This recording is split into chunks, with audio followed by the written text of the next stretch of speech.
Hey everyone, it's me, Arthur Kade, and tonight we're on the red carpet at the Museum of Modern Art for the premiere of Mr. Holmes. We'll be bringing you interviews with the stars, Sir Ian McKellen and Laura Linney, as well as celebrity guests like George, Takei, and more. So get ready for a great night behind the velvet rope.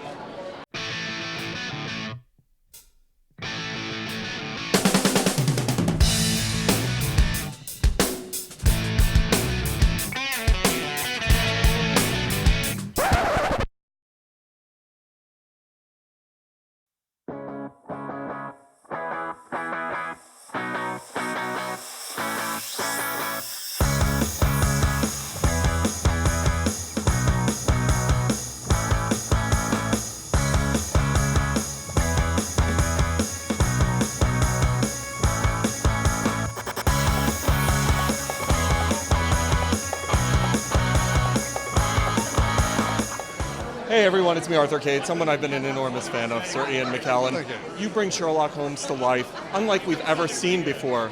93 years old, debunking all his truths and theories. Talk to me about bringing this wonderful story to life.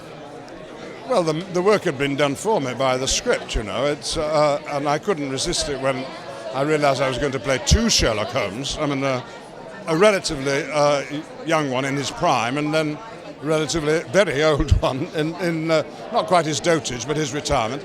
That was a wonderful challenge and fun for me to do. I was working with Bill Condon again, who I'd done Gods and Monsters with way back, very influential film in my career.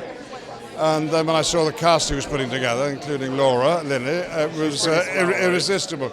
But it's fun to take a character that everyone thinks they know and do something a bit different with it.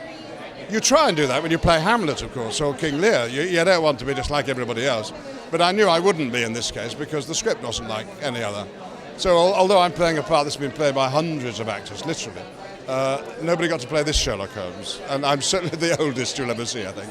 You have such an instrumental role as his housekeeper. Talk to me about that instrumental role, because in so many ways you help guide the story along.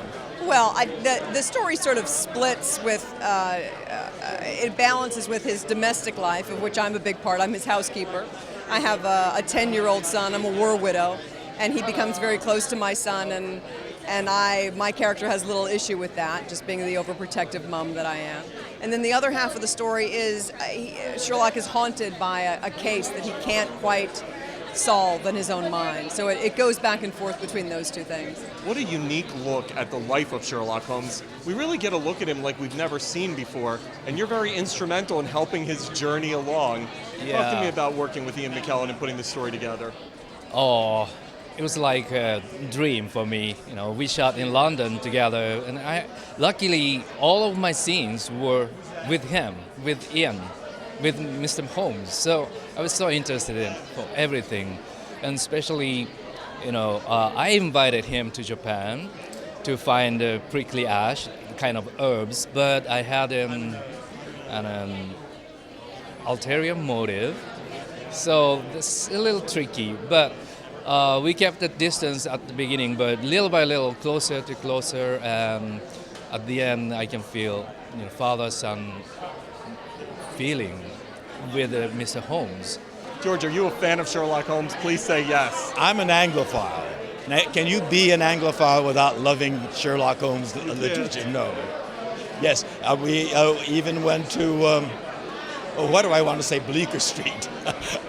The excitement of this evening, where Sherlock Holmes lived. What was his address?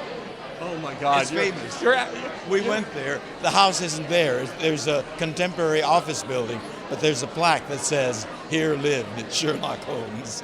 That is such a great answer. I love it. I went to school in England. I'm an Anglophile, and you cannot be an Anglophile without knowing Sherlock Holmes or Dickens or, of course, Shakespeare.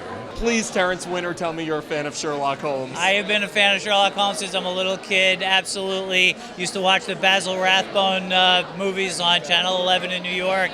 Absolutely love the stories. I've just been a fan of Holmes, and literally every version of this that comes out I've seen. So looking forward to this. This is great. And who better to play him than Sir Ian McKellen? Oh, I mean, this is great. I mean, and this is a version of the story I've, of course, never seen before. And I've been all day talking about this, looking forward to it. It's just, really so thrilled to be here.